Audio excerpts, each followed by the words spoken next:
Welcome to The Deciding Point, our Cracked Racquets recap of the biggest storylines going on throughout the tennis world. Another exceptional week of tennis in the book. A championship weekend in Miami saw Hubie Hurkacz win his first Masters title. Ashleigh Barty go back-to-back. Want to recap all of that action, preview the first week of the 2021 clay court season, and then talk about a changing of the guard in American men's tennis for today's Deciding Point. Just going to be me steering the ship, but of course, to catch up on everything, you can check out our website, crackedrackets.com. With that in mind, Westhoff, roll the credits. Let's start today's show.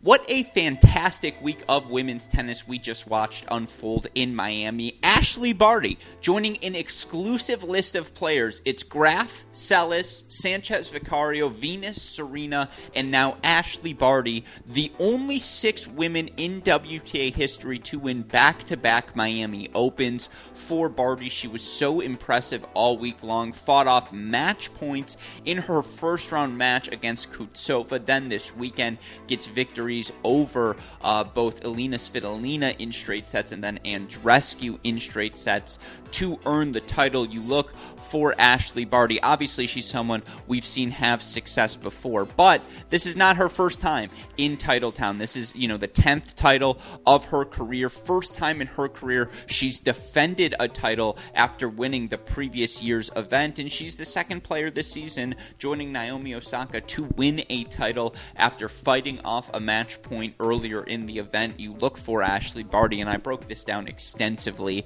on Monday's Mini Break podcast.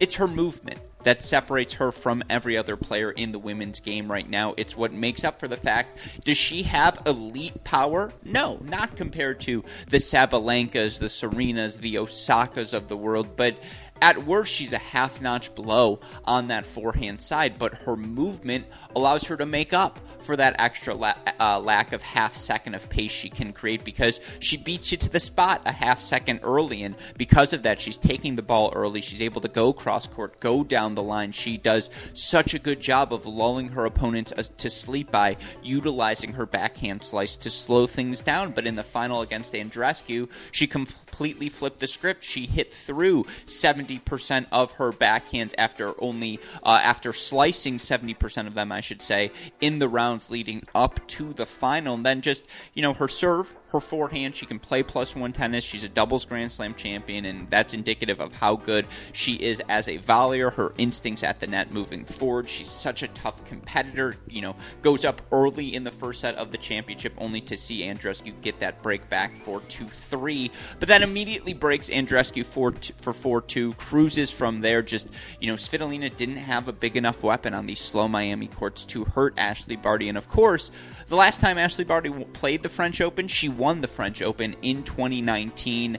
Now, Iga Swiatek certainly looked so incredible last year, and there are so many players. Halep with a season under her belt. Sonia Kenin certainly is going to have a thing to say. Garbine Muguruza, and you can go on and on and on, but moving forward now, you look at Ashleigh Barty. She can win any event, and she should be considered the favorite in every event she enters here in 2021. She's 14-2 now on the year. Was the loss to Mukova at the Australian Open puzzling? Yes, but you look at her pathway to victory. It helped that Andreescu was, ailing in that final, but Ashleigh Barty, has she played enough tennis to be ranked number 1 in the world? I'll leave that up to fans to make up that decision for themselves. Certainly, she's a top 5 player in the women's game, and again, a contender, perhaps the favorite to win every event she plays. Ashleigh Barty, fantastic this week. So was Bianca Andreescu, by the way. 3-set wins over, Amanda Anisimova to get things rolling. She then knocks off Muguruza in 3 sets. Physical 3 sets against Sorribes Tormo. Somehow finds a way,